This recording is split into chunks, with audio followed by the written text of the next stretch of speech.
To sign in, you'll want to go to connect.mheducation.com.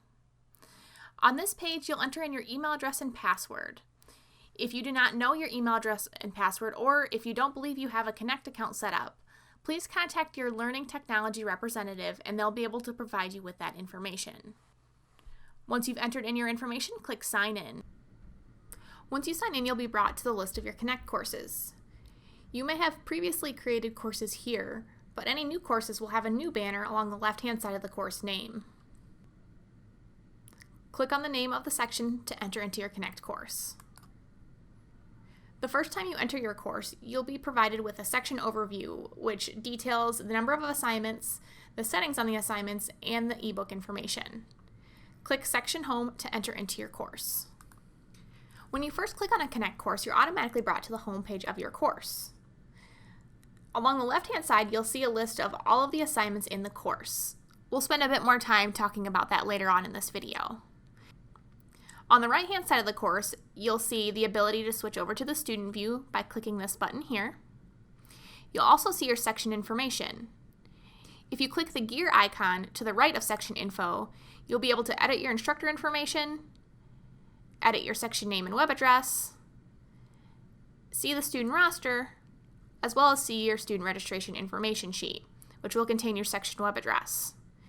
Within this section, you'll also be able to access your ebook and have quick access to your section web address, which you'll need to provide to the students if they are not accessing your course through your school's learning management system. You can also click here to upload a syllabus into Connect. You'll also have access to your library tab. This area of Connect will give you access to additional instructor resources. If you click Instructor Resources on the left-hand side of the page, it will take you to our support site for the textbook you're using, where you can download and access any available instructor resources. Depending on your textbook, you may also have links to videos or additional resources on this library page. The third area of Connect is Performance, and this is where you'll be able to run reports to track and monitor your student progress. Returning to the home page of Connect, let's review the different types of assignments that may be available in your course. In this course, we can click on a group name to expand to see the assignments underneath of that group. Although the number and type of assignments in your course will be determined by whoever copied or shared the course with you, there are two basic types that you can look for: Learn Smart and the Question Bank. Learn Smart assignments, or as the students experience them through SmartBook, are adaptive reading and learning assignments that actively tailor the content to the needs of each individual student. To preview a Learn Smart module as a student, click on the title, then click on Preview, and select Preview Learn Smart Study Module as a student. The first time a student enters a SmartBook assignment, they'll receive this brief tutorial which explains how the assignment works with adaptive highlighting and adaptive questions. Once students complete the tutorial, they'll be brought to the first page of the chapter that was assigned. They can navigate using the buttons along the bottom of the page, which will take them either to the next highlighted portion of the text or to the next text regardless of highlights. Once the students have read through the highlighted material, then they can click on Practice in the bottom left-hand corner to complete the adaptive questions. As the students are answering the questions, they will select their confidence level as well as answer the question, and this helps the assignment better adapt to the needs of each individual student. Students will also have a Read About This button available within each question, which will take them back to the page where that topic is covered, where they can review the content and then return to the question to answer it. These assignments are graded off of progress, so as students answer questions correctly, their progress will be indicated at the bottom of the screen.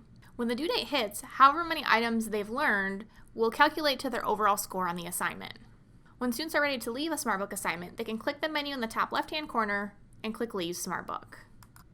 Now, back on the home page of our Connect course, let's review the other assignment type in Connect.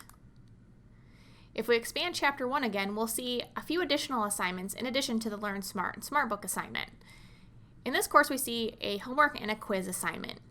These are both created through what's called our Question Bank, which allows whoever created the course to select specific questions and point values to create a customized learning assignment.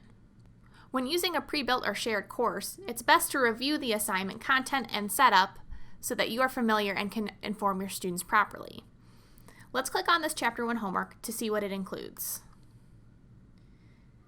The first page you're brought to will show you your student activity, which will allow you to monitor who has started the assignment, who is still working, and who has not started the assignment.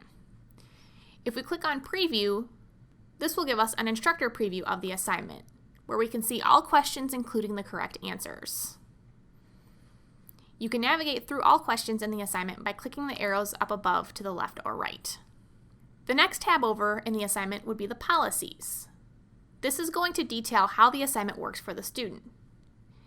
In this course, anything with this notebook icon, which is a homework assignment, which means students have unlimited assignment attempts, they must start over on each attempt, they have access to the ebook, hints, and check my work, and they get to see the detailed feedback after each time they submit the assignment.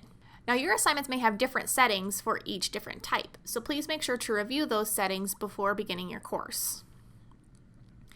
If I click the home arrow to return back to the home page of Connect, we can also review the settings for other assignment types in Connect. If I pull up Chapter 1 Quiz, I'll have the same tabs that we had available in the homework assignment, but if I jump to, you'll see that a quiz only allows for one assignment attempt, only the ebook is accessible, and the students only see their total score when they submit their assignment. Policies. Now let's return to the home page of Connect. When using a pre-built or copied course, you may also need to adjust the due dates on the assignments in your course. To do that, expand groups if necessary, and then using the checkboxes on the right-hand side of the assignments, select the assignments that need adjustments for the due dates. You can select the assignments individually or choose the group name to select all assignments in that group. You'll then want to go to the Assignment Options drop-down menu and select Manage Dates. Here, it will allow you to bulk edit the start and due dates for your course by clicking Edit and entering in your desired due date. If you need to adjust the dates individually, you can click Individually here in the top right-hand corner and adjust the dates for each assignment individually. When you're done, be sure to click Save to save your changes. You'll also have the ability to provide individual student extensions as necessary. To do that, select the assignment in which a student needs an extension. You can select one or multiple assignments using the checkboxes on the right. Then, go back up to your Assignment Options menu and select Manage Dates. When you have students in the course, you can click on Extensions, select the appropriate students, and then adjust the settings over here on the right. You can use extensions to change the due date as well as the time limit and number of attempts that student is allowed. When you've entered in all the necessary information, click Save to save those changes for the individual student. If needed, you can also apply a default time limit extension by student. To do that, click on the gear next to Section Info and select See Student Roster. Here you'll see all of the students in your course. Click on Manage in the right-hand column. If they need a personal time extension, select Allow an Additional, and then you can choose whether to apply that in % of time or number of minutes. In this example, if the time limit for the assignment was set to 20 minutes, the student would automatically get 40. Click Save when finished. This page will also list any existing extensions for the student, and you can edit or remove the extensions from this page as well. When you're done, click Roster Page to return back to your roster, and then we'll select the course to return to the home page of our Connect course. Once your students have spent some time working in Connect, you want to make sure to monitor their progress by checking the Performance tab. There are many report types available. Assignment Results will give you an overview of the entire class and any selected assignments. This is the most comprehensive report type and should give you the main information you need to finalize student grades as necessary. Student Performance will allow you to look at each individual student and see every assignment that they submitted. Assignment Statistics will allow you to see averages across the course on all of your assignments. The Item Analysis Report will allow you to look at individual questions in your question bank assignments and see how students are performing across the board. The Category Analysis will allow you to look at your question bank assignments and sort the results based on categories such as topic and difficulty. The At-Risk Report will give you an overview of each student in the class and how engaged they are in the course and how likely they are to be at risk of not succeeding in your course.